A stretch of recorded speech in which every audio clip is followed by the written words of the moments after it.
Cette vidéo est la seconde partie d'une série de vidéos dans lesquelles je parle de GitLab et de GitLab Runner. La première partie va s'afficher quelque part là, en tout cas, dans l'un des deux coins de la vidéo.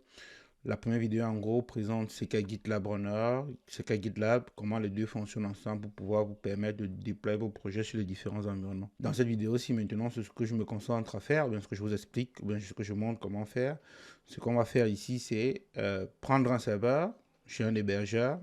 Deuxième chose qu'on va faire, c'est installer GitLab. Troisième chose qu'on va faire, c'est créer un runner dans GitLab. Une fois qu'on l'aura créé, la troisième étape, donc, ce sera donc de déclarer le runner. Et enfin, pour terminer la vidéo, on verra comment tester juste un pipeline en fait. Comme je dis, c'est une série de vidéos.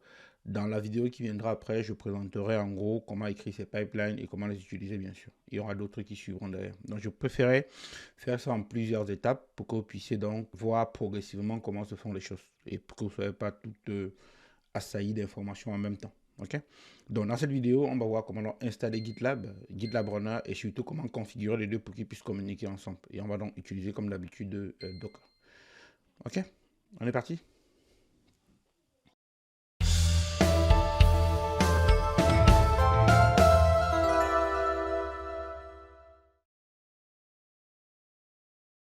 Bonjour et bienvenue. Je suis Achille Bougang, développeur depuis assez longtemps pour transmettre mes connaissances. Et dans cette vidéo, comme j'ai dit en intro, je propose de voir avec vous comment vous pouvez installer GitLab et GitLab Runner. L'objectif donc c'est que à la fin de cette vidéo soit même d'installer GitLab et GitLab Runner et de déployer surtout automatiquement vos projets. D'accord.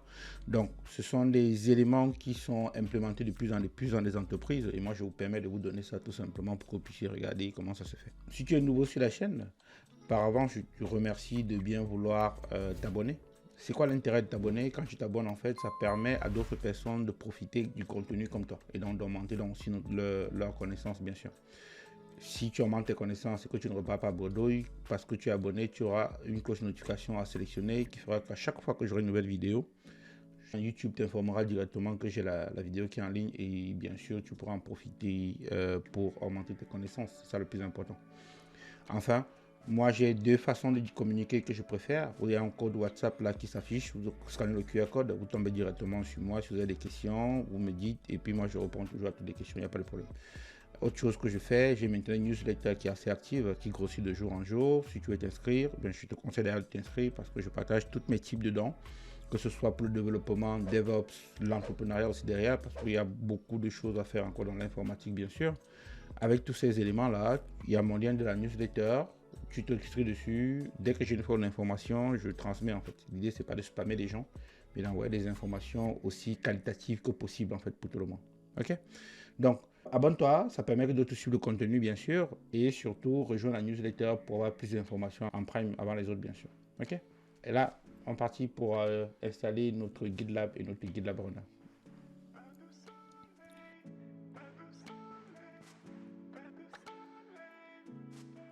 Donc maintenant, ce qu'on sait, c'est qu'on a notre application et on va pouvoir la déployer en fait. Le premier outil dont on a besoin, c'est notre serveur ou notre machine virtuelle sur laquelle, bien sûr, on va pouvoir déployer notre application. Moi, pour avoir des VM, moi, je vais toujours chez Newton Service. Alors, je sais qu'ils ont une filiale en Afrique qui s'appelle le DTR, si vous voulez aller voir. Moi, je vais chez eux principalement parce que ce qu'ils font, c'est super. Ils sont toujours disponibles en plus. Et le service est vraiment top chez eux. Je précise que je ne suis pas payé pour le dire, mais bon, quand c'est toujours bien, il faut toujours prendre le temps de le dire tout simplement en fait. D'accord. On est parti, je vais aller chez Newton Service, je vais chercher un serveur tout simplement. Donc vous tapez Newton Service sur votre navigateur comme ça. Dans Newton Service ici, donc, il vous dit qu'il est le spécialiste de l'infogérance et tout ce qui va avec. Vous pouvez créer votre compte ici. Mais bon, moi, je n'ai pas créé mon compte parce que j'ai déjà une connexion. Une fois que je suis sur l'espace, en fait, ici, je vais donc dire ici que je vais me connecter à mon compte. Et donc, vous avez donc sur votre espace comme ça, et vous pouvez donc commander un service tout simplement. Moi, je vais commander un serveur et un VPS pour pouvoir donc avoir mon serveur et VPS ici.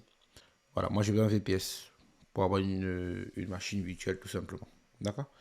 Et donc, vous pouvez donc choisir le montant que vous voulez mettre dans votre VM ici. Moi, j'aime bien les serveurs qui sont en Allemagne. Moi, je vais prendre un serveur en Allemagne.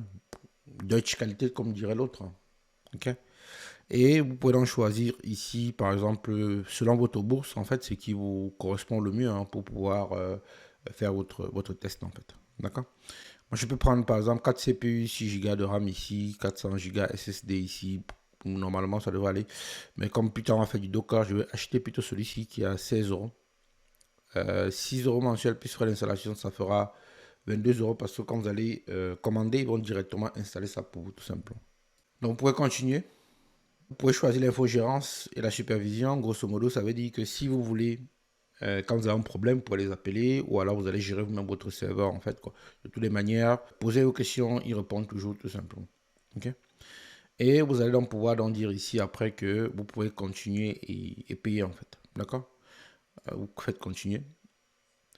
Et donc, vous allez choisir donc comment vous voulez faire pour effectuer votre paiement en fait. Donc 22 euros, les frais d'installation, ils collectent la TVA, ça vous fait 26 euros et puis vous avez votre serveur à disposition. Moi, je ne vais pas faire tout ça. Pourquoi? Parce que moi, j'ai déjà un serveur chez eux. Dans mon serveur VPS par là. Vous allez donc recevoir par mail effectivement toutes vos coordonnées pour avoir votre serveur à disposition et vous pourrez donc comme ça vous connecter directement sur votre serveur et faire toutes les actions que vous voulez faire dessus sans problème. Ok. Moi, je vais revenir dans mon espace ici. Et moi, j'ai déjà un ensemble de serveurs ici qui est là. Voici mon serveur qui est disponible ici et que j'ai déjà acheté en fait tout simplement. Ok. Donc, je vais pouvoir juste utiliser mon serveur et je pourrai donc comme ça y avoir accès sans problème. D'accord. Donc, l'idée, c'est de dire que quand vous allez revenir dans votre espace, vous allez dans l'adresse IP de votre serveur ici. Et éventuellement, ici en dessous, vous aurez votre mot de passe. Bon, moi, ce n'est pas mon mot de passe ici parce que je l'ai déjà changé. N'essayez pas d'aller l'utiliser, ça ne sert à rien. OK. Donc, voici donc mon serveur qui est disponible. Et avec ça, donc, je peux donc faire ce que j'ai à faire. Donc, c'est la première étape. Commencez par commander un serveur. Et une fois que vous avez commandé dans votre serveur, vous pouvez donc aller donc vous connecter sur votre serveur et faire vos différentes actions. OK. Maintenant qu'on a notre serveur à disposition, ce qu'on va faire maintenant, c'est de se connecter au serveur, installer Docker dessus, parce que ça va nous permettre ensuite d'installer notre GitLab et notre GitLab Runner. OK? Donc, première étape, je vais me connecter au serveur. Pour me connecter au serveur ici, vous prenez l'adresse IP qui est là. Et puis, vous prenez votre VS Code. Moi, je prends un VS Code dans lequel je crée un répertoire GitLab et GitLab Runner. GL, c'est GitLab. GL Runner, c'est GitLab Runner. L'objectif, c'est que c'est ici que je vais faire tous mes travaux, tout simplement. Donc, je vais prendre un terminal. Je vais ouvrir un nouveau terminal ici. Je vais fermer ici pour avoir plus d'espace. OK. Je vais me connecter au serveur. Je vais faire un SSH. Je donne root à l'adresse IP. Donc, root, c'est votre compte utilisateur sur le serveur. Et arrobase l'adresse IP qui est sur le serveur, bien sûr. Une fois que vous avez ça, vous prenez le mot de passe qui est là. N'essayez pas de copier le mien parce que je vais le changer après la vidéo, bien sûr. Donc, je fais un pass dessus. Ça me permet donc d'avoir l'accès à mon serveur. Pour savoir sur quoi vous êtes comme ça, vous voyez que ici déjà vous avez un Ubuntu ici qui vous dit que vous êtes connecté sur un serveur de Ubuntu en fait, quoi, tout simplement. Ok. Vous pouvez aussi faire, je fais un clear pour vider un peu ma console.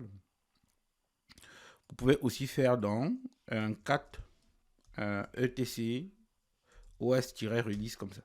Vous voyez que ici vous avez donc accès à un Ubuntu en fait pour faire vos commandes. Donc maintenant qu'on a le serveur, la prochaine étape, pardon, ce sera donc d'installer pour nous Docker. Pour installer Docker, vous prenez votre navigateur en anglais et vous dites simplement ici que Docker installe Ubuntu par exemple.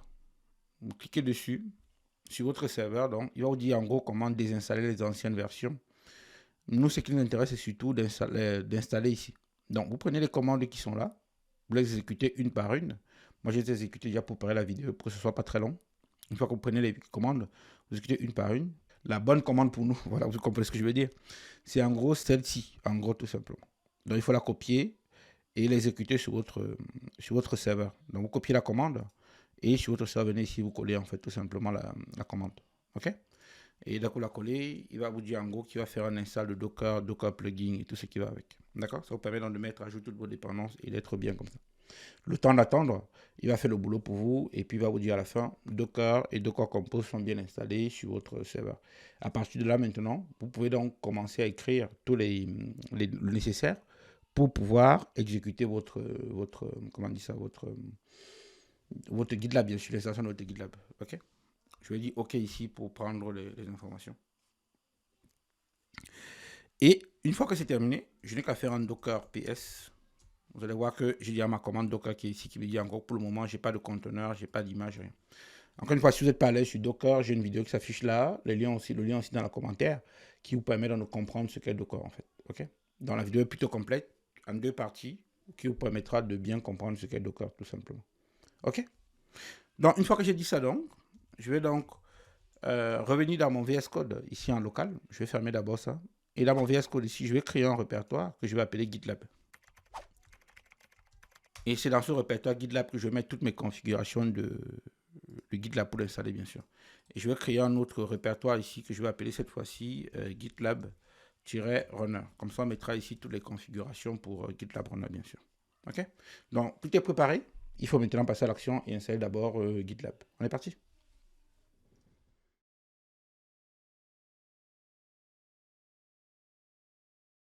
Donc, pour avoir la configuration de GitLab installée, ce qu'on va donc faire, c'est qu'on va écrire dans Docker Compose, en fait, qui est un fichier qui contient les configurations à utiliser pour GitLab, bien sûr. Donc, on va écrire un Docker Compose qui va contenir les configurations à utiliser pour GitLab. Première chose qu'on va installer, on va dire ici, je vais créer un fichier. Je vais l'appeler Compose. On peut l'appeler Docker Compose ou Compose, peu importe le nom que vous donnez. La syntaxe est la même aujourd'hui. Première chose, je vais dire que je vais déclarer des services. Ça, ce sont les services dans lesquels je vais discuter. Je vais déclarer, pardon. Et mes services vont communiquer dans un réseau. Donc, je vais mettre le network ici directement en dessous. Je vais créer un réseau quand on sera sur le serveur que je vais appeler donc applications-network pour que mes applications puissent communiquer ensemble dans le même réseau. Voilà. Donc, ça, c'est un premier réseau. Je vais donc dire ici que je vais donner un nom à mon réseau que je vais appeler donc aussi application network comme ça. Et enfin, je vais donc pouvoir donc dire ici que mon réseau il est externe. C'est-à-dire que ce n'est pas mon conteneur qui le crée en fait.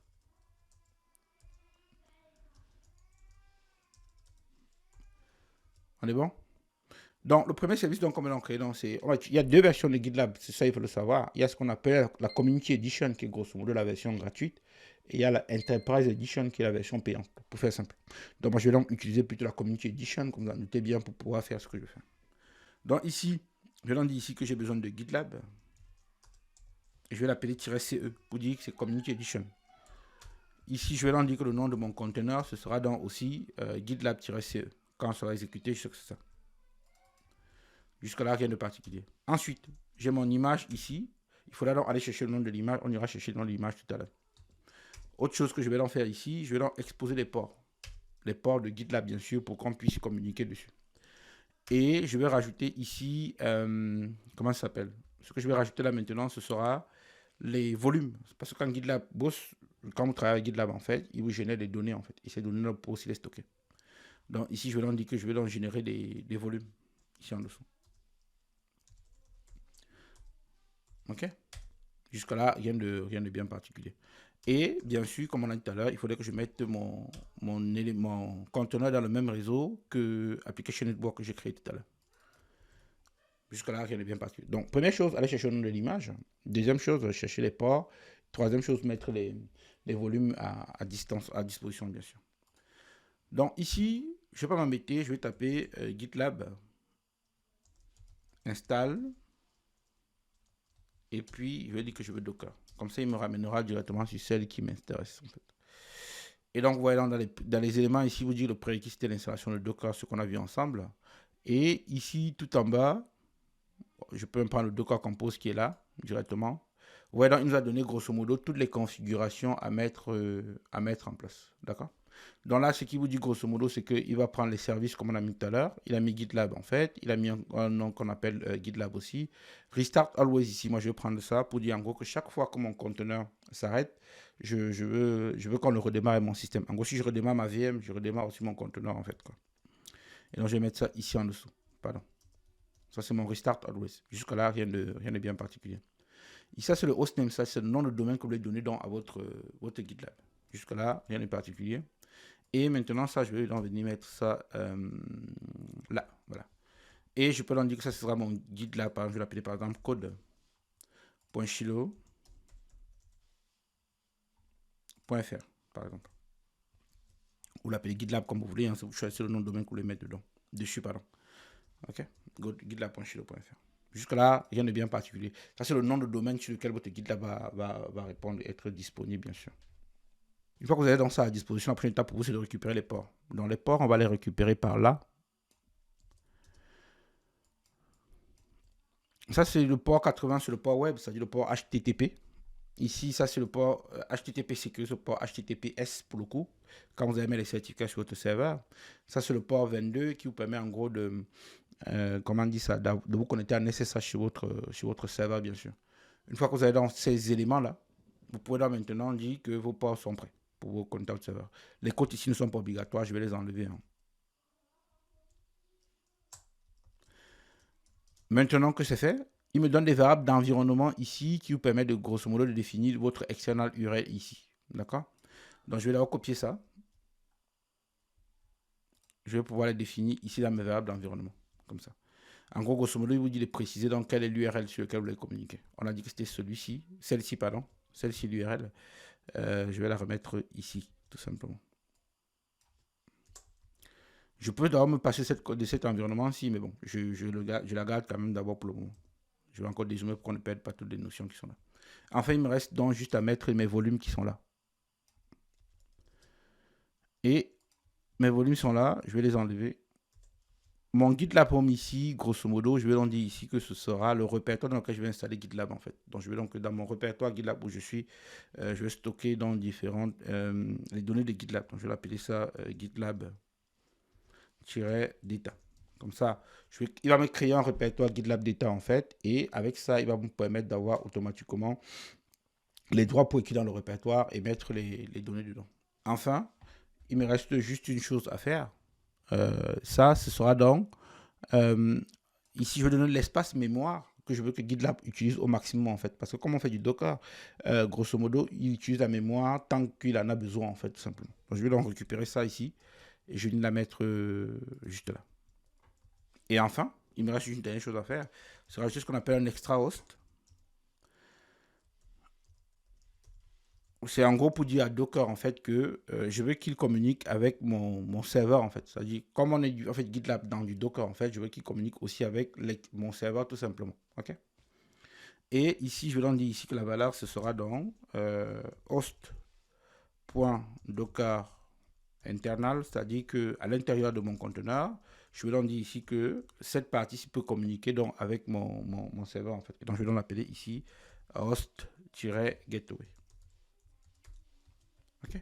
Ça va permettre, par exemple, plus tard, quand on aura besoin de mettre des conteneurs sur Internet, en fait, ça va être pas mal en fait, de mettre sur GitLab, bien sûr.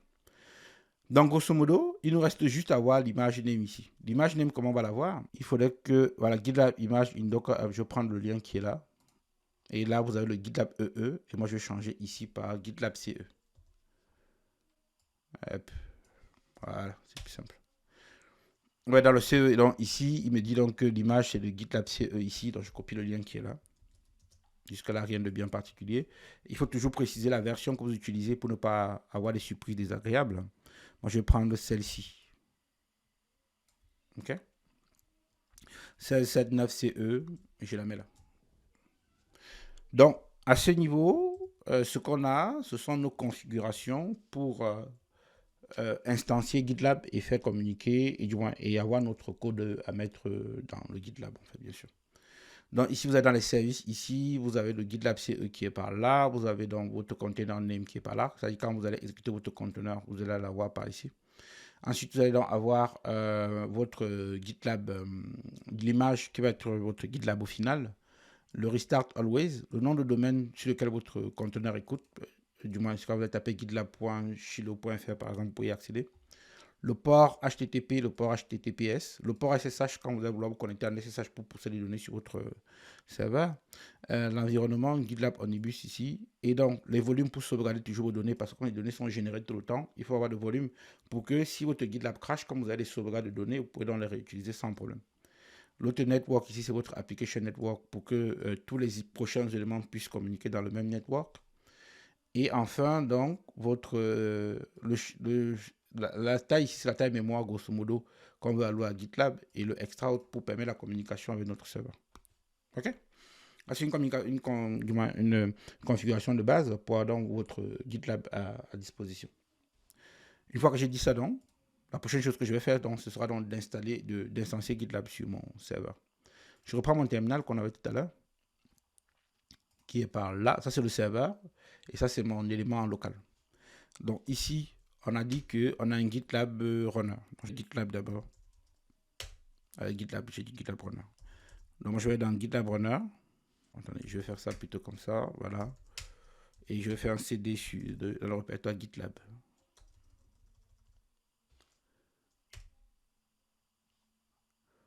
Ça, c'est quoi? Attendez. Hop. GitLab. No Search Directory GitLab. Alors, pourquoi il me dit qu'il n'y a pas mon répertoire GitLab? Il y a des données dedans en plus. Est-ce que je suis dans le bon répertoire d'abord? Ah oui. Ça, c'est Training DevOps et tout ça. Attendez, je vais être sûr que je suis dans le bon répertoire. Donc, c'est Training DevOps GitLab Runner. Et voilà. OK. GL Runner. Et voilà. Alors. Ah, c'est parce qu'il y a un espace. Voilà. Il faut que je renomme mon répertoire ici. Parce qu'il y a un espace. Je vais l'enlever. Voilà. Et donc, je vais ressortir. C'est parce qu'il y avait un espace dans mon nom.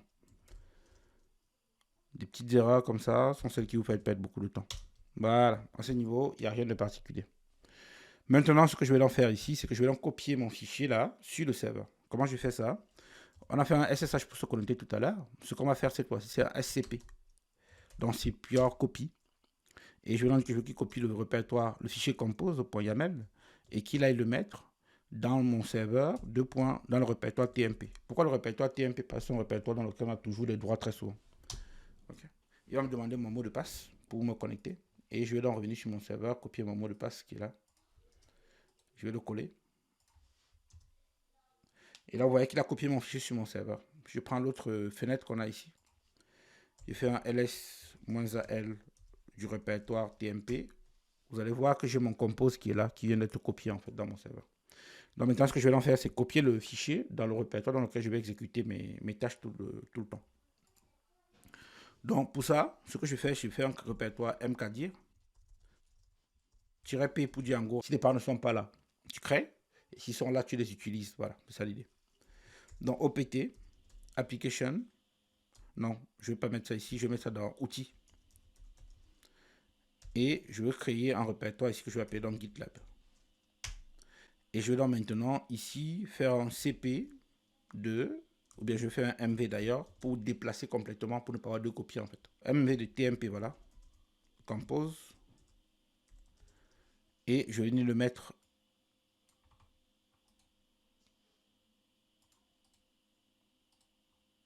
dans le répertoire qu'on vient de créer. opt, outils. Ensuite GitLab. Et je vais mettre ça dedans. Et maintenant, je vais me déplacer dans mon répertoire pour aller faire ce qui est le plus important pour nous.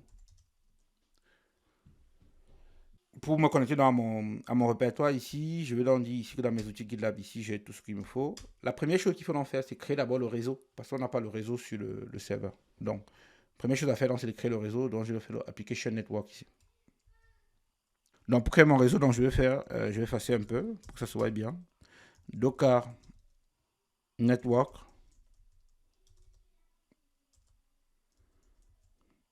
Et puis, je vais dire que je vais le créer. Je peux coller maintenant le nom de mon network qui est Application Networks. Là, il me dit qu'il a créé mon réseau, ça c'est bien pour moi. Ça veut dire que quand il va faire l'instanciation de mon conteneur, il pourra faire ce que je lui demande de faire. Et donc, ici, je suis dans le répertoire GitLab. Donc, ce que je vais faire ici, je vais créer un répertoire GitLab Data et donner les droits pour qu'il puisse le faire. Donc, je vais faire donc mkdir GitLab Data pour stocker mes données. Si vous regardez ma vidéo sur Docker, vous voyez qu'il y a plusieurs façons de créer des répertoires, des volumes de répertoires pour stocker les données. Hein. Et il y a la façon de créer et de gérer les volumes par Docker qui est celle la plus utilisée aussi. Donc je fais ça pour que vous puissiez voir directement où sont nos données de GitLab en fait. GitLab Data, c'est ça. Et je vais faire un chmod. Je vais dire que je vais donner 666 dessus sur GitLab Data. Maintenant que j'ai tous mes droits et tous mes prérequis, je peux donc faire un Docker Compose app-d. Il me dit que additional property service extra host is not allowed. Alors, pourquoi j'ai une faute de frappe peut-être? J'ai mis extra host, c'est ça. C'est extra host avec un S. Il manque un S ici. Voilà, c'est S comme ça. Merci. Et donc, je vais garder ça en local. Et ce que je peux en faire ici, c'est un nano.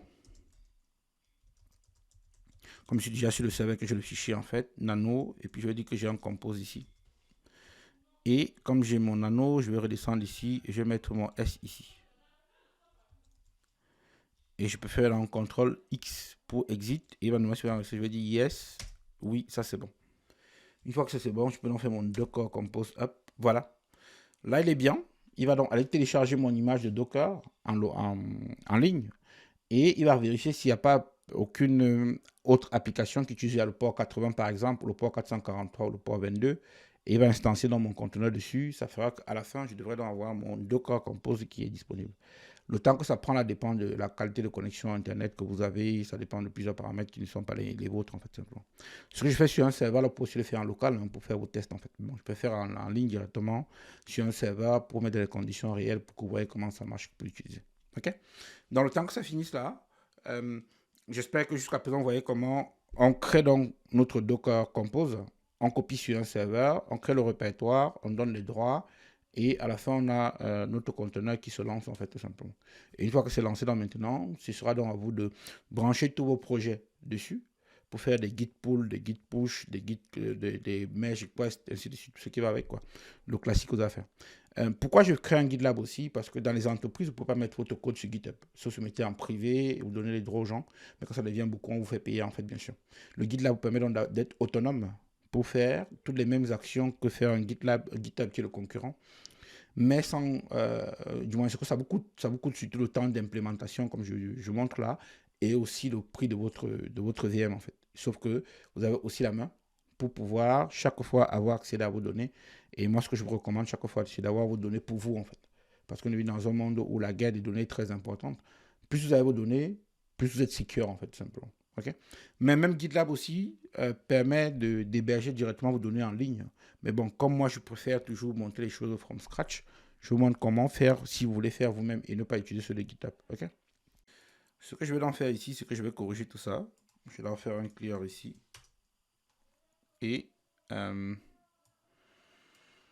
je vais commencer par dire ici que je vais mettre ici le 90-22. Je vais mettre tout ça sur le port 90. Si vous n'avez pas de problème avec vos ports, vous pouvez laisser dessus. Mais si vous avez des problèmes, vous pouvez changer les ports en fait externes comme ça.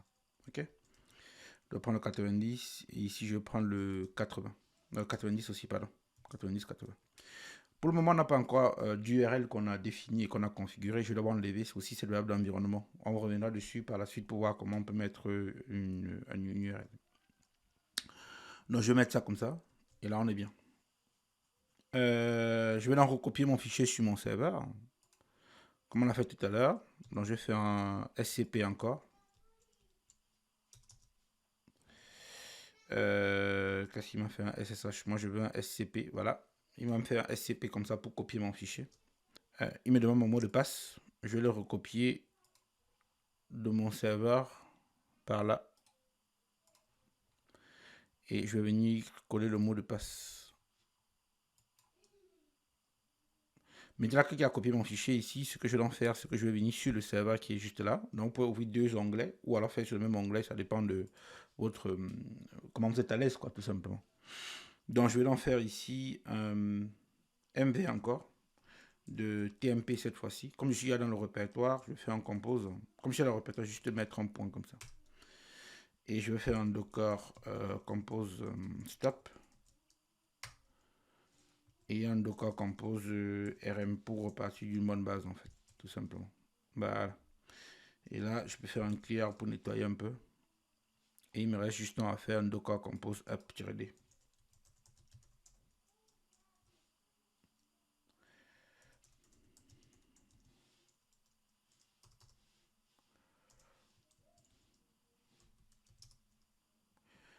Là, il va me redémarrer mon conteneur parce que comme il avait fait toutes les opérations avant, j'ai pu attendre très longtemps. Je vais faire un docker compose logs -f. Là, il va grosso modo refaire les configurations de base pour grosso modo faire les configurations de base données Prometheus pour les métriques. Je définis le mot de passe utilisateur par défaut, ainsi de suite, quoi. Ok. Moi, je vais attendre un peu qu'il finisse. Bon, là, maintenant, je vais dans mon navigateur et dans mon navigateur, je vais essayer de me connecter à mon GitLab, en fait. Donc, ici, je viens prendre un onglet ici, que je prends l'adresse IP du serveur qui est celle-ci.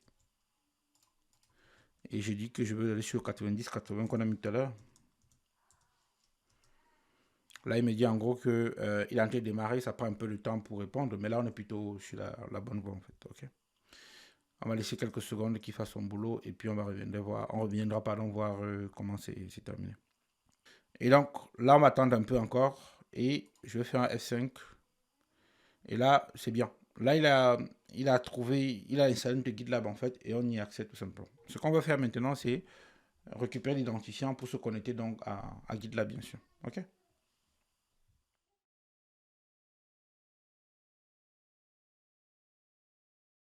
Donc, pour ce qu'on est GitLab, on va aller récupérer l'identifiant, plutôt le mot de passe route qu'il a généré par défaut en fait. Pour faire ça, sur votre serveur, vous faites un docker exeg. C'est comme si vous entrez dans votre conteneur qu'on fait le docker exeg en fait, bien sûr.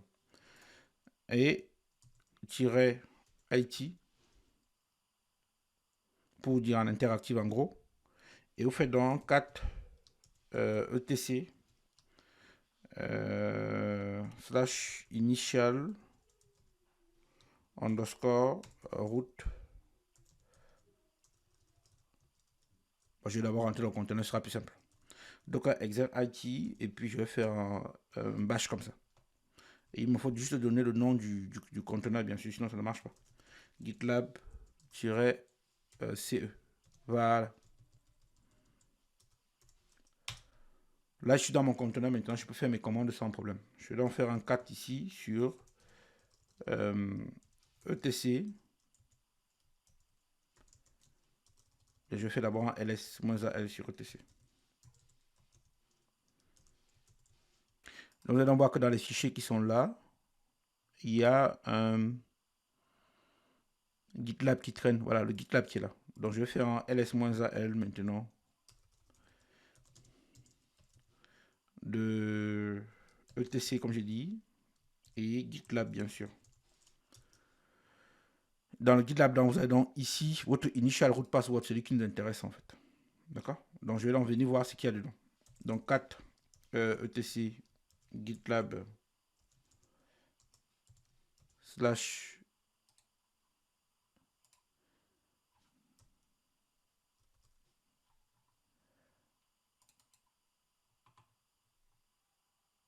initial root password.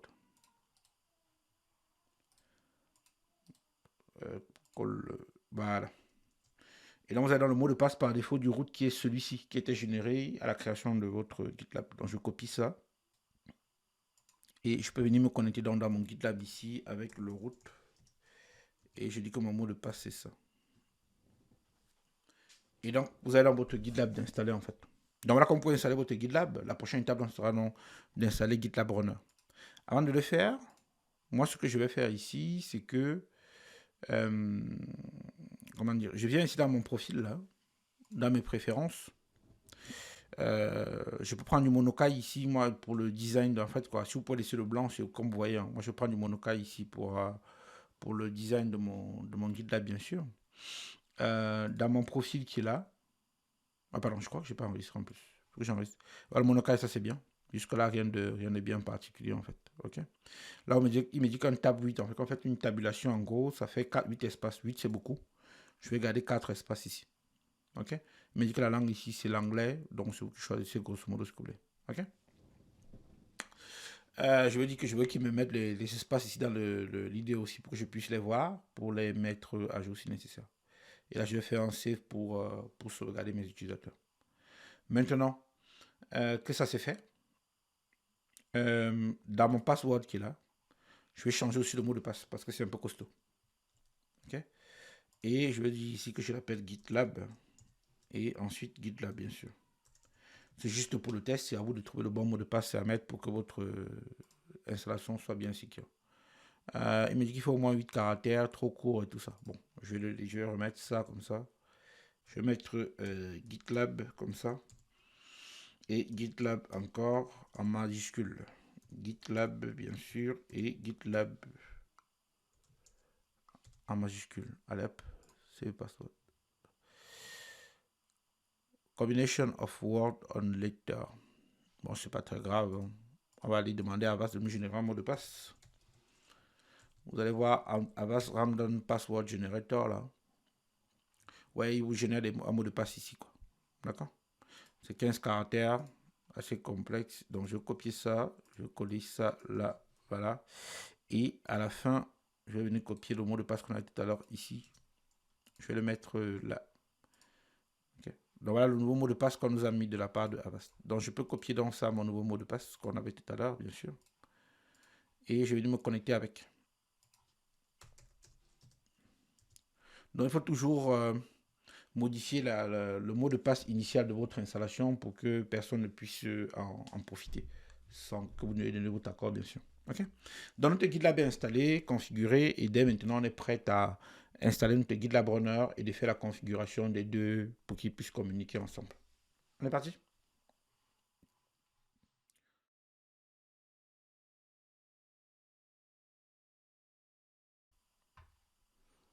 Donc, maintenant qu'on a installé GitLab, là, la prochaine étape, comme je disais tout à l'heure, c'est d'installer donc GitLab Runner. Donc, on va donc pouvoir donc aller se connecter sur notre VM et installer GitLab Runner. Bon, je vais commencer par faire ça en local. Donc, ici en local, je vais ouvrir un répertoire, mon répertoire GitLab Runner qu'on a tout à l'heure. Je vais créer un fichier cette fois-ci. Et dans mon fichier, donc, je vais mettre des configurations pour GitLab Runner. Donc, tout ça, c'est dans un compose. .yaml bien sûr. Et ce qu'on va donc faire, c'est qu'on va aller donc sur Docker Hub. Si je prends le Hub Docker. Et je vais venir chercher GitLab Runner. Je vais venir chercher GitLab Runner.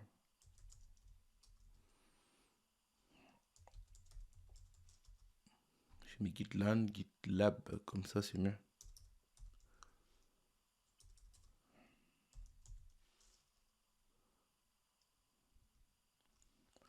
Je peux mettre ça comme ça. Et puis je dis ici que ce sera GitLab-Runner.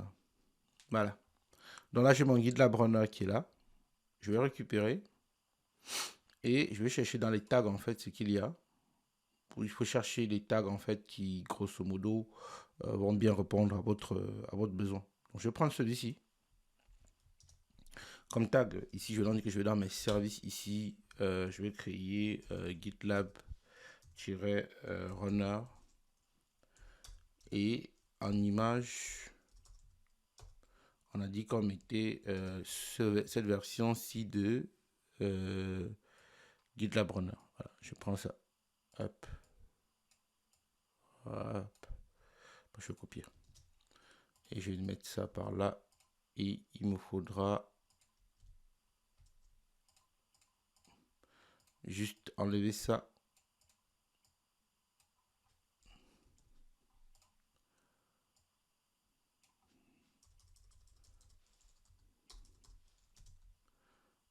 GitLab Runner, Bleeding, on a dit. Je veux pas l'Alpine parce que l'Alpine c'est une version légère de GitLab. Donc je vais prendre GitLab Runner directement en fait. Ok. Ici, dans mon container name, je leur dis que je vais l'appeler GitLab-Runner. Comme ça, je sais reconnaître mon container dans la liste. Je vais dire que je veux qu'il redémarre.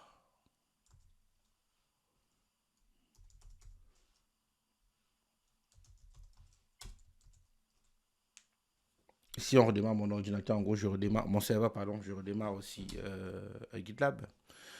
Autre chose que je vais rajouter derrière, c'est que je vais rajouter ça au réseau. Comme on a dit tout à l'heure, dans le application ici, je vais récupérer ces networks-ci. et je vais l'utiliser ici en dessous. Et c'est Application Network. L'intérêt, c'est que les deux conteneurs soient dans le même réseau pour pouvoir communiquer en fait. Application-network. Il faudrait mettre les deux conteneurs dans le réseau, c'est-à-dire le GitLab et le GitLab Runner pour qu'ils puissent communiquer ensemble. Sinon, on n'aura pas la possibilité de les faire communiquer et les discuter ensemble, bien sûr. Hop. Attendez.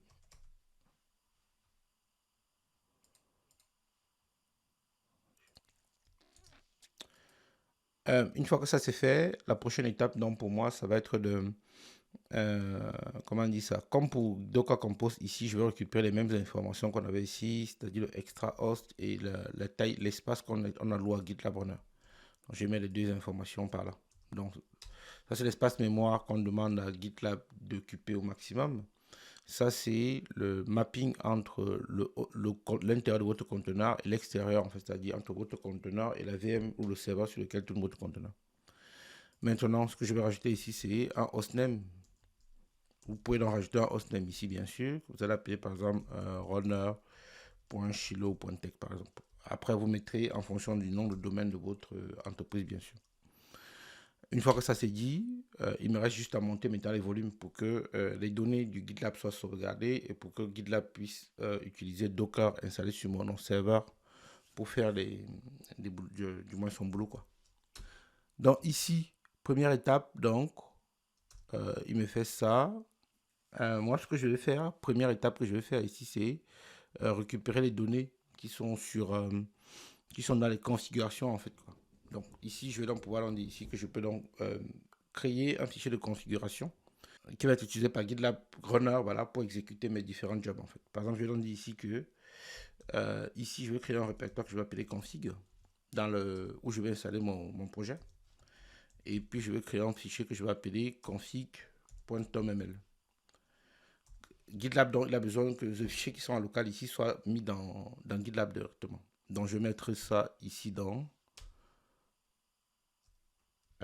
etc.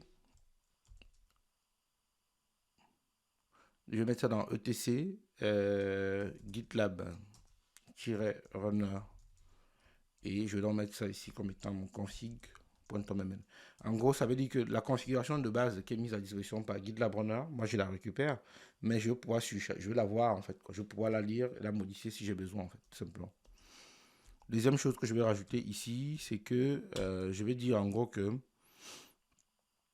au final, tout ce qui est dans GitLab Runner aussi, je vais pouvoir stocker ça dans des data. Donc je crée un dossier data comme ça. Et ici, je vais dire ici que ça c'est GitLab runner comme ça. Et je vais venir mettre ça dans... Je vais recopier les données qui sont dans etc. Ici, GitLab-runner bien sûr.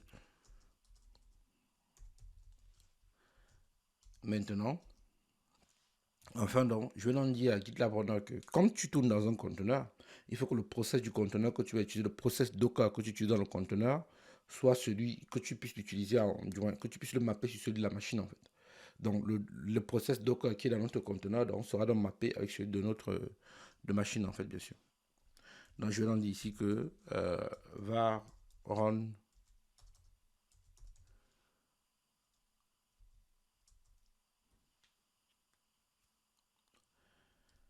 docker.soc. Ça, c'est dans le process Docker qui est sur mon ordinateur. Je vais donc lui dire en gros qu'on le mette à disposition dans le conteneur pour qu'il puisse l'utiliser. Mais je fais ça de la même manière en fait. Hein. Var /run /docker.soc.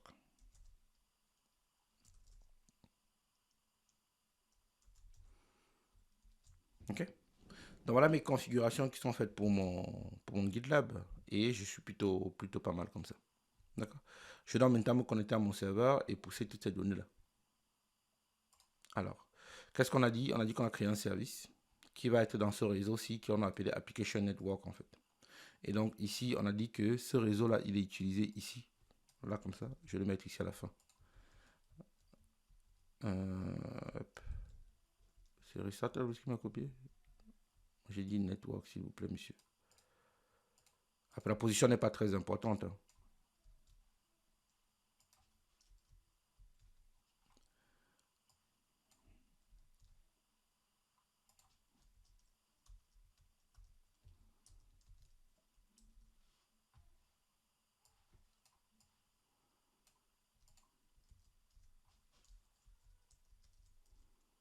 Ok. Donc ici, je dois dire que ça va être dans ce réseau-ci. Les hosts, en fait, là, je dis que l'autre qui est dans mon hôte en local, en fait, là, dans mon conteneur va être utilisé avec le host gateway, en fait. Je fais le mapping entre les deux dans le domaine, en gros. Les deux autres, tout simplement. Et ici, je vais leur dire ici que moi, je veux que ici, ce soit var run docker sock, comme ça, qui soit monté dans mon conteneur pour que je puisse exécuter mes commandes dans mon conteneur sans problème. Je récupère les données de GitLab et les configurations de GitLab aussi, tous les deux, tout ça, ça marche. Donc maintenant, je vais prendre donc terminal. Et ici, je vais faire dans SCP, comme on l'a fait pour notre GitLab Runner. Donc je vais faire un SCP ici, de GitLab Runner bien sûr, sinon ça ne marche pas.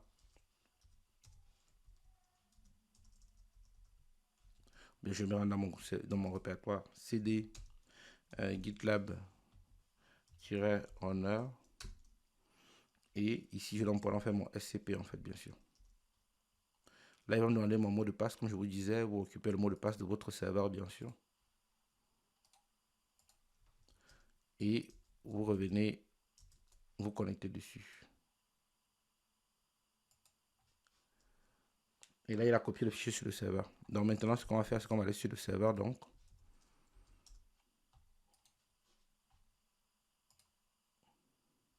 Et on va aller dans le même répertoire qu'on avait tout à l'heure. Donc je vais en venir ici dans OPT outils. Et ici, je fais un ls-al. Vous allez voir que dans mon ls-al, je n'ai que le répertoire GitLab. Donc je vais en faire un mkdir pour créer mon répertoire qui va contenir dans mon GitLab Runner, bien sûr. GitLab-runner. GitLab Runner, je fais un cd GitLab Runner pour rentrer dans mon répertoire. Et je vais donc pouvoir donc copier le fichier qu'on a mis tout à l'heure dans le répertoire TMP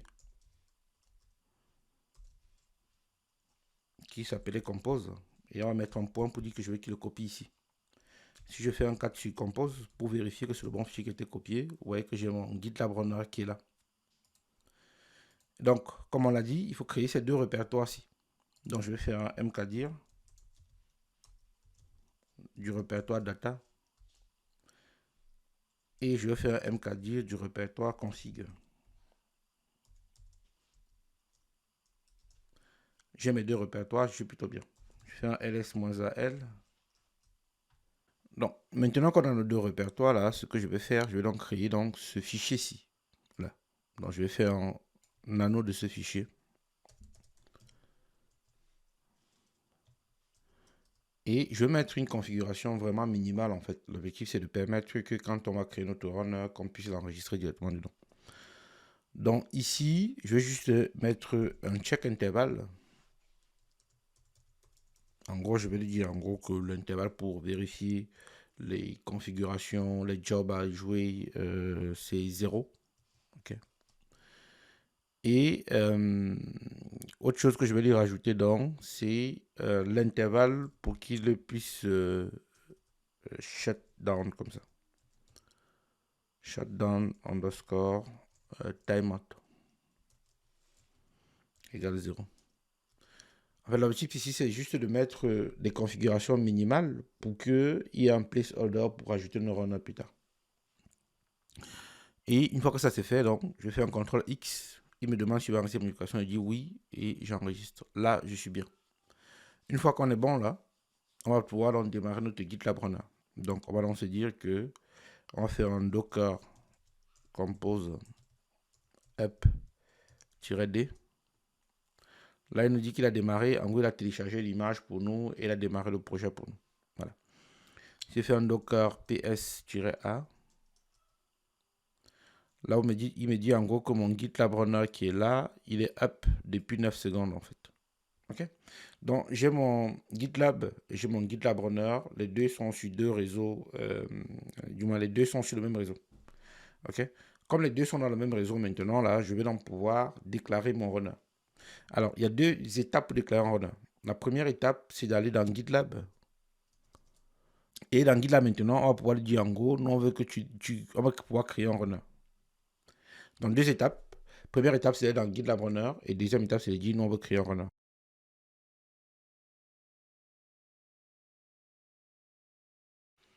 Donc, avant d'enregistrer les runners, ce qu'il faut comprendre, c'est que dans GitLab, il y a trois niveaux de runner.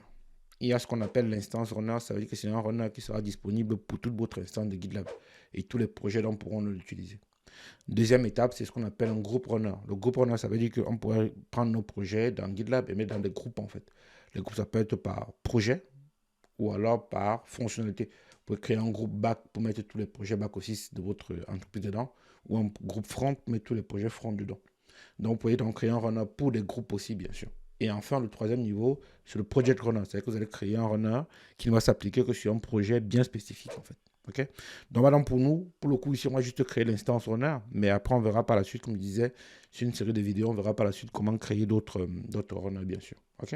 Qui seront des groupes cette fois-là et ou alors des project runners par la suite. On est parti?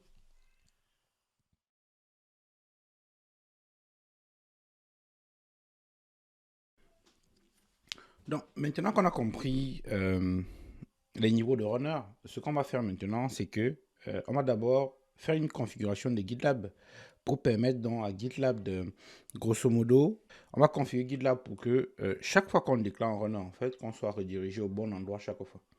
Alors, si on ne le fait pas, quand vous allez créer votre runner, en fait, quand vous allez être redirigé, vous n'allez pas être forcément redirigé sur le runner pour pouvoir le configurer.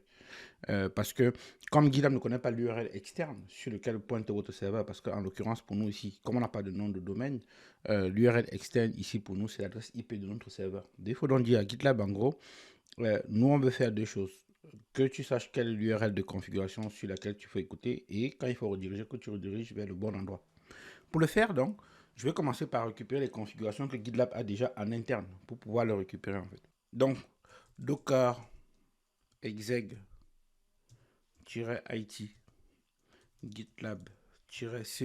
Ça me permet donc de me positionner dans mon conteneur. Ensuite, je vais en faire un cat etc GitLab et ensuite GitLab.rb. Okay.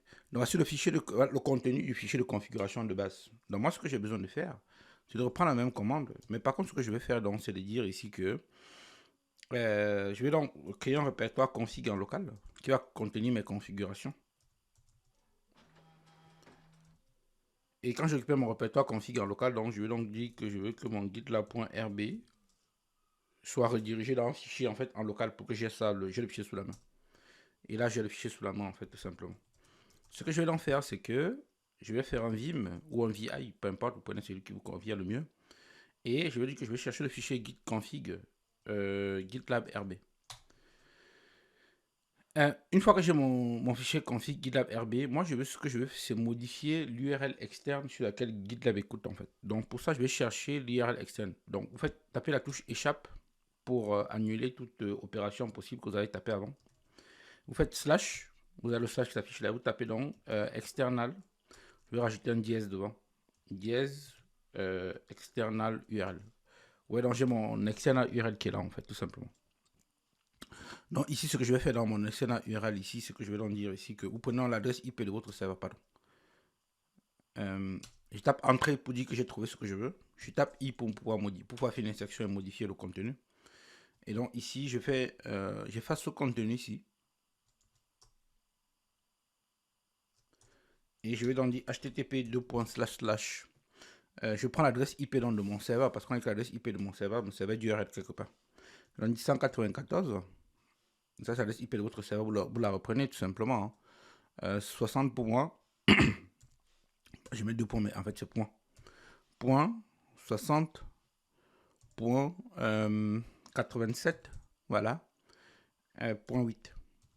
Et donc comme mon port de engine sur le port de GitLab c'était 90, 80, donc 90, 80.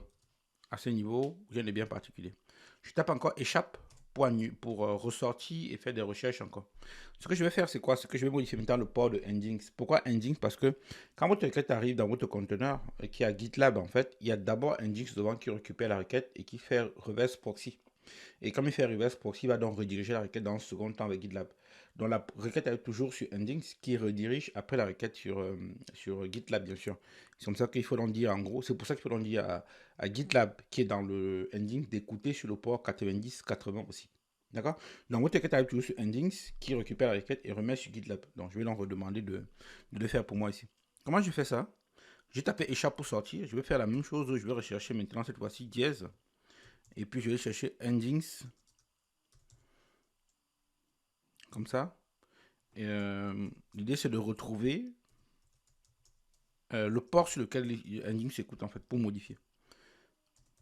Voilà. Donc j'ai recherché mon Nginx listen port. Ouais, c'est à peu près la ligne. Si je tape entrée ici, ouais, la ligne 1683. C'est un peu long à trouver, mais bon. Donc l'idée c'est de dire donc ici, je vais enlever ça. Et à la fin ici, je vais en remettre notre 90-80 qu'on avait tout à l'heure. Jusque-là, rien de bien particulier. Échappe 2.wq pour enregistrer les modifications, sinon ça ne marche pas. Échappe 2.wq pour enregistrer les modifications. Dernière chose qu'il faut qu'on modifie dans notre Docker Compose parce que lui aussi, il écoutait sur le port 80 en fait. Donc ici, il écoute sur le port 80, on va le mettre sur le port 90-80. Là, elle est bien.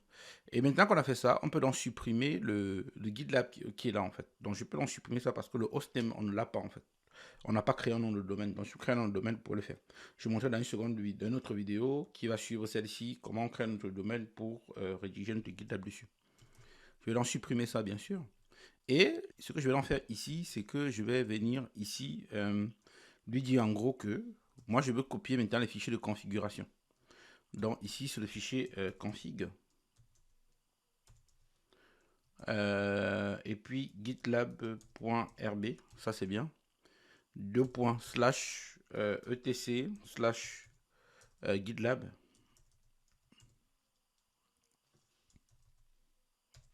Comme ça, je vais dire en gros à GitLab, super tes configurations, voilà, pas mes configurations en local. Voilà, j'y arrive. Donc ça c'est gitlab.rb. Là on est bien. Échappe 2.wq. Là on a fait ce qu'il fallait faire. Je vais faire dans Docker Compose. Stop. Et quand ce sera arrêté, donc, je vais faire un Docker Compose rm-f pour tout arrêter. J'ai mal tapé le compose qui est par là. Voilà. Il va m'arrêter mon conteneur qui est en cours d'exécution. Comme ça, je vais pouvoir redémarrer mon conteneur avec les bonnes configurations, bien sûr.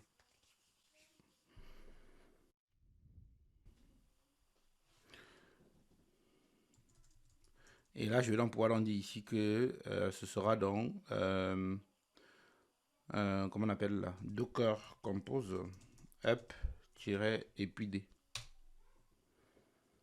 Là, il va donc redémarrer mon conteneur qui contient GitLab. Et cette fois, on aura les bonnes configurations pour pouvoir les utiliser. Si je fais un 4 ici sur mon compose, bien sûr.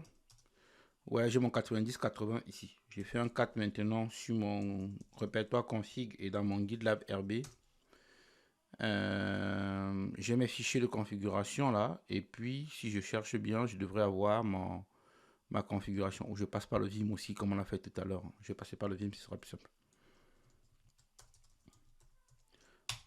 Et là, ouais, donc j'ai mon 90-80 qui est là. Ok. Si je recherche cette fois-ci mon external underscore URL, je tape entrée, je tape next comme ça pour aller au suivant chaque fois. J'ai là mon external URL ici qui est sur le 90-80. Ok. Échappe 2.wq, j'ai pas de modification, c'est pas grave. Si je fais ça, je peux en revenir dans mon navigateur ici. Et je vais attendre que mon GitLab redémarre pour pouvoir y avoir accès, bien sûr. Pour voir où il en est, là, quand j'ai à mon 502 ici, c'est plutôt bon signe. Ça veut dire qu'il est en train de redémarrer. Il dit juste que GitLab prend un peu de temps pour répondre, mais bon, il faut juste attendre quelques secondes en fait pour le temps qu'il ait fini les configurations et que vous ayez accès à votre GitLab. Ok. Il faut attendre quelques secondes tout simplement. Okay. Mais si vous voulez voir ce qui se passe ici, vous venez faire un Docker Compose PS. Et vous avez donc votre Elf Starting ici, en gros, qui vous dit que depuis une minute, il est en train de démarrer votre conteneur. C'est un peu souvent long au démarrage, mais une fois que c'est démarré, vous n'avez pas à revenir dessus tout le temps. Donc là, si je reviens à mon navigateur, vous voyez qu'il a bien redémarré et puis on est plutôt bien. Ok.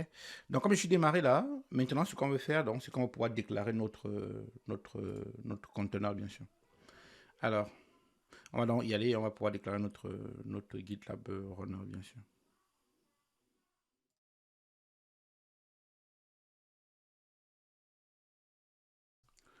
Donc, pour créer notre runner, comme on a dit, on a plusieurs niveaux. Donc, je viens dans mon admin area ici. Dans mon CI/CD, dans runners ici. Je vais donc pouvoir créer un runner ici, tout simplement. Je vais créer une nouvelle instance de mon runner, en fait. Je vais dire que je veux qu'il prenne les tags. Parce que ici, en gros, il vous dit que ici on est sur Linux, en fait. Là, on n'a pas de problème. Maintenant, il dit qu'on peut rajouter des tags au job. Ça veut dire que quand vous voulez que lui, il prenne votre job, il faut que dès que vous rajoutez dans votre configuration des tags, en fait. On verra ça par la suite. Maintenant, ce que je vais lui dire ici, grosso modo, je veux que peu importe que les jobs soient tagués ou pas, il faut les prendre, en fait, tout simplement. Et ici, je vais rajouter une instance, du moins un détail qui dit en gros que ça, c'est une instance runner. Ça permet de, quand j'aurai plusieurs runners, de les connaître tout simplement, en fait. OK? Je vais créer dans mon runner. Et donc là, quand vous avez fini de créer votre runner, il vous dit donc que pour enregistrer votre runner, il faudra donc exécuter cette ligne de commande ici par rapport à votre GitLab runner, bien sûr. Sinon, ça ne marche pas. OK? Donc maintenant, la deuxième étape donc pour nous, une fois qu'on a créé le runner dans GitLab maintenant, c'est de déclarer le runner dans GitLab runner. Donc créez un runner dans GitLab et maintenant vous déclarez le runner dans GitLab runner. On est parti? Donc pour déclarer notre runner dans GitLab runner, en fait, qu'est-ce qu'on va faire? Je vais prendre ma commande qui est là. Je vais la modifier un peu. Hein. Vous allez voir pourquoi on va la modifier. Je prends juste un éditeur ici pour modifier en local. Pour qu'on puisse bien voir ce qu'on modifie. Donc ici, je dis que j'ai mon GitLab runner qui est là. Hop, j'ai mon GitLab runner qui est là. Le plus important pour nous ici, c'est le token qu'il nous a donné ici. D'accord? Donc là, je vais dire que je vais enregistrer mon runner ici. Il me donne l'URL à utiliser pour déclarer mon runner. Sauf que mon runner qui est ici, que je vais déclarer, en fait, il faudrait qu'il aille taper dans mon conteneur. Parce que comme j'ai les deux conteneurs dans le réseau, en fait, je ne vais pas donner l'URL pour qu'il ressorte du réseau Docker, en fait. Comme je suis en local, je vais dire d'aller taper directement dans mon conteneur. Alors, le nom de mon conteneur, quand vous regardez ici, quand il a démarré, c'est GitLab CE, en fait. Donc, je vais prendre ce nom-ci. Donc, copie. Ici, à la place de ça, je vais mettre dans GitLab CE. Jusque-là, rien de bien particulier. Tout va bien. Donc, j'ai mon token qui est là. Rien de bien particulier. Je vais leur dire que pour exécuter mon conteneur, mes éléments, il faut utiliser du Docker, en fait. Donc, je vais leur appeler en exécuteur, comme ça. Je leur dis qu'on va utiliser des Docker, des conteneurs Docker. En gros, chaque fois qu'il veut construire un job, il instancie un conteneur Docker. En fait, il construit le job et à la fin, on supprime le conteneur. Donc, je dis donc que l'exécuteur, pour nous, c'est Docker. Je peux donc lui rajouter aussi l'image par défaut. C'est-à-dire que si on ne donne pas l'image par défaut avec laquelle on fait nos projets, je vais donc dire que mon image par défaut ici, c'est Docker image comme ça. L'image par défaut, Docker image, ce sera dans du Node 2.21. Si vous faites du Java, vous mettez du Maven. Si vous faites du Ruby, vous mettez la version de Ruby qui vous intéresse. Donc, en fonction de vos éléments, il n'y a pas de problème. Ça, c'est mon Docker image. En fait, maintenant, autre chose, comme les deux conteneurs sont dans le même réseau, il faut que je dise donc il rajoute le réseau pour qu'il aille se connecter dessus. Donc, je leur dis ici que Docker-network-mode, ce sera donc ce qu'on avait mis ici, nous, dans notre projet ici. Si on fait un Docker network, ça je suis sur mon serveur pour prendre le réseau, bien sûr. Hein. LS, vous avez donc votre application network qui est là. Copie. Application network qui est là, parce que notre GitLab il est dans application networks ici, et le GitLab est aussi dans application networks en fait. D'accord? Les deux sont dans le même réseau. Donc je vais prendre ça, je vais mettre ça là. Ok? Donc, si vous voulez voir ça sur plusieurs lignes, vous pouvez aussi, hein, vous pouvez juste reprendre la même commande. Comme ça, dit que ça c'est le token qui est là, ça c'est l'URL qui est là, ça c'est l'exécuteur qui est Docker bien sûr, ça c'est l'image par défaut qui est le Node 21, ça c'est mon Docker Network Mode bien sûr qui est l'élément network. Alors il me reste juste une chose à rajouter ici, c'est comme il faut que j'entre d'abord dans mon conteneur pour lui dire de faire ma commande. Donc je vais faire un Docker exec espace-IT. Comme ça, je rentre d'abord dans mon conteneur avant de faire ma commande, en fait. Runner. Voilà. OK. Je prends cette commande-ci. Donc, ça, c'est la première commande qui vous permet, en gros, de rentrer dans votre conteneur. Ici, ça permet de faire le registre de votre conteneur. Ça, c'est l'URL du conteneur qui contient GitLab. Ça, c'est le token du runner que vous avez généré tout à l'heure. L'exécuteur, on va faire du Docker, bien sûr. Docker image et Node 21. Et en fait, le mode dedans, le réseau, ce sera celui-ci. Donc, je vais copier. Maintenant, si je fais ça, ce que je peux en faire ici, c'est de dire que je vais revenir dans ma VM. Et ici, je vais copier dans la commande. Pour que ça vienne sur une ligne, je prends un navigateur, hein, tout simplement. Et je colle ça dedans. Voilà, ça revient sur une seule ligne. Copier. Et je viens ici, je colle. En commande. OK? Il me dit que il a besoin de l'instance GitLab CE, on est bien. Et il me dit que instance GitLab CE fail could not post to GitLab CE API v1 fail to verify de runner. OK, pas de problème. Donc ici, là, il allait chercher mon conteneur et il y arrive à tout simplement ce qu'il me dit. D'accord? Ce que je vais faire donc pour corriger ce problème, c'est que je vais reprendre ma commande qui est là. Sauf que mon conteneur, il est sur le port 90-80. Donc, il faudrait que je vienne ici dire que moi, je veux qu'il aille sur le port 90 et puis 80. Donc, je vais donc mettre ici 2 points 90 et 80. D'accord? Et là, il me dit, est-ce que c'est le 90-80? Pas de problème. Là, c'est passé. Il me dit donc qu'il a vérifié mon runner. Maintenant, il me demande si je vais utiliser runner Shilo.tech. D'accord. Est-ce que je veux Docker? Bien sûr. Est-ce que je veux Node 21? Bien sûr, en fait. OK? Là, maintenant, il me dit en gros qu'il a pris mes configurations, il a créé mon runner et il a sauvegardé, en fait. Donc, si je viens dans mon répertoire qui a GitLab Runner, bien sûr,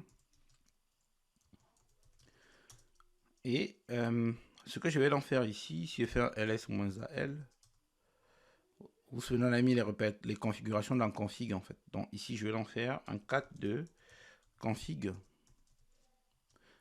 Config.com. Donc, vous voyez donc que notre fichier de config s'est enrichi là. Il m'a rajouté beaucoup de choses par rapport à ce qu'on avait tout à l'heure. Donc, ici, on a le concurrent 1. Il nous a mis les configurations par défaut dont il a besoin pour faire tout notre projet. Et à la fin, il nous dit en fait que notre runner, le nom de notre runner, c'est dans runner Shilotech. Il n'y a pas de problème jusqu'à ce niveau. Il nous dit que l'URL pour y accéder, c'est celui-ci. Le token, c'est celui-ci. Il a fait des éléments pour nous. Il a fait pas mal de choses là qui nous intéressent en fait. D'accord? À ce niveau, on est plutôt pas mal. Il reste juste une dernière chose à faire, c'est de dire en gros que dans les volumes qui sont montés ici, il faudrait qu'on branche aussi le volume, du moins, qu'on monte le Docker qui est sur notre serveur dans le conteneur runner, en fait, pour qu'il puisse exécuter nos commandes plus tard. Quand on aura fait ça, on sera bien. Alors, comment on va faire ça donc? Moi, je vais juste ouvrir mon... je vais donc ouvrir mon config.tom. Donc, je vais donc dire ici que je vais prendre mon config.tom ml là. Et quand je vais redescendre ici, ce que je vais faire ici, c'est que dans les volumes ici, je vais rajouter un autre volume en fait. Ça ne le dit pas dans la documentation, il faut le savoir, hein, bien sûr. C'est pour ça qu'on fait des vidéos aussi pour avoir des formations, bien sûr. Ok. Donc ici, ce sera donc var run slash docker.soc 2 points et puis var run docker.soc. Ok. Donc, va run docker.soc, 2 points, va run 2.soc. Ok, ça c'est bon. J'ai fait échappe 2.wq. Je vais donc stopper mon conteneur et puis je redonne mes différentes informations. Et donc ici, ce que je vais donc faire ici, c'est que je vais donc revenir dans mon... Il me dit que you have created new runner, go to view runner in the admin area et puis runner en fait. Donc, voyez donc que mon runner, il est là. Il est online en fait, tout simplement. Donc mon runner, il est prêt, il est configuré, il est en attente juste de projet pour pouvoir tester mon runner. J'ai un ancien runner, maintenant il faut juste le tester. On est parti?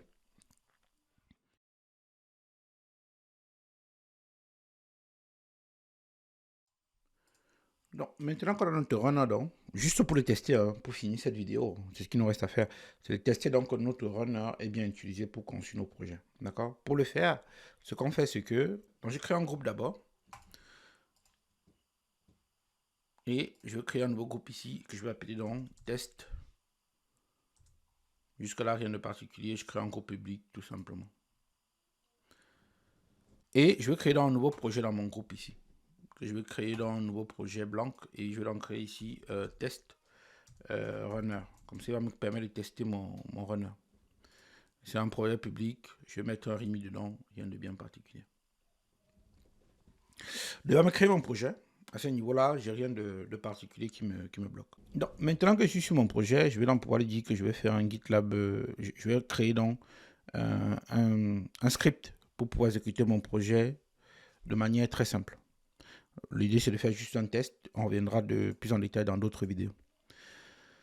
Donc ici, j'ouvre mon projet dans le Web Editor, Web IDE, pardon. Je vais créer un nouveau fichier ici que je vais donc appeler .gitlab-ci.yaml comme ça. .gitlab-ci.yaml. Là, vous voyez, j'ai l'icône. Alors, comme je veux faire exécuter une tâche, je vais donc dire que j'ai une tâche qui s'appelle test, tout simplement. Je vais zoomer un peu pour que ça se voit bien. Je vais exécuter une tâche que j'appelle test. Dans mon test ici, je vais rajouter des scripts que je vais exécuter. Et je vais exécuter un premier script qui s'appelle, qui dit en gros echo. Echo s'affiche du texte tout simplement. Début test pipeline. Et la même chose en dessous, fin test pipeline. Là, on est bien. Donc, c'est bien gitlab-ci.yaml et on est bien. Donc, je vais en faire un commit ici pour envoyer directement sur la branche main. Là, il me dit en gros qu'il a récupéré mon projet. Il me dit d'aller sur mon pipeline. Il me dit d'aller sur le projet. Ouais, donc automatiquement, ici, il a commencé directement à récupérer mon job. En gros, dès que vous mettez un fichier gitlab-ci dans votre projet, automatiquement, dès que vous faites un commit ou un push, donc, surtout dès que vous faites un push surtout, parce que même quand tout à l'heure, ce qu'il a fait un commit et un push pour moi. Dès que vous faites un push, automatiquement, le runner prend le relais et il se lance pour exécuter votre tâche. Donc, je viens ici dans mon build, dans mes pipelines, en fait. Vous allez voir que là, il a la tâche test, en fait. Et là, il me dit en gros que, première chose qu'il va faire, il va aller chercher l'image Node 21. Et ici, il va exécuter dans ma tâche, en fait, ici. Donc, il faut qu'il ait d'abord l'image par défaut, parce qu'on a dit que chaque fois qu'on exécutait un job, on utilisait l'image Node 21, en fait. Il va télécharger l'image et derrière, il va exécuter notre job ici. Vous voyez, dans votre pipeline ici, vous voyez que tout est vert. Et à la fin, ici, où est-ce qu'on est parti? Je reviens dans mon projet. Vous voyez qu'ici, c'est vert. Vous êtes plutôt bien, en fait. OK? Donc, voilà ce que je voulais vous montrer dans cette vidéo. On a réussi à faire ce qu'on voulait faire, en fait, tout simplement. OK? Bon, encore merci d'être resté jusqu'à ce moment. J'espère que, comme je dis toujours, vous ne repartez pas bredouille. Ça vous permet en gros d'avoir toutes les notions nécessaires pour pouvoir installer GitLab chez vous. L'intérêt d'installer GitLab chez vous, c'est que le code est dans votre entreprise en fait. Il n'est pas sur Internet, il n'est pas public tout simplement. Aucune entreprise sérieuse ne met son code sur Internet. Et même pour vos projets à vous, vous pouvez garder votre code pour vous jusqu'à ce qu'il devienne mature avant de les publier bien sûr. Autre chose que je dis, c'est que si vous voulez récupérer toutes les commandes que je viens de taper depuis là et puis reprendre de votre côté, pour 3 fois rien, je vous mets le lien dans la description. En fait, vous cliquez dessus et puis le fichier est à vous en fait, tout simplement. Ok. Si vous avez des problèmes, si vous avez des questions et surtout si vous avez aimé ce que je viens de présenter, merci de laisser un commentaire. Ça permet de comprendre et pour les autres aussi de comprendre que ce qu'on présente dans la vidéo est très intéressant en fait. Vous n'avez pas tout compris et vous voulez échanger directement avec moi, il y a un QR code qui s'affiche là. Vous le scannez, vous tombez directement sur moi et puis on peut échanger sur WhatsApp. C'est toujours avec plaisir que j'échange avec tout le monde, en fait, tout simplement. Que ce soit sur des sujets de DevOps, de développeur full stack, d'entrepreneur dans la tech.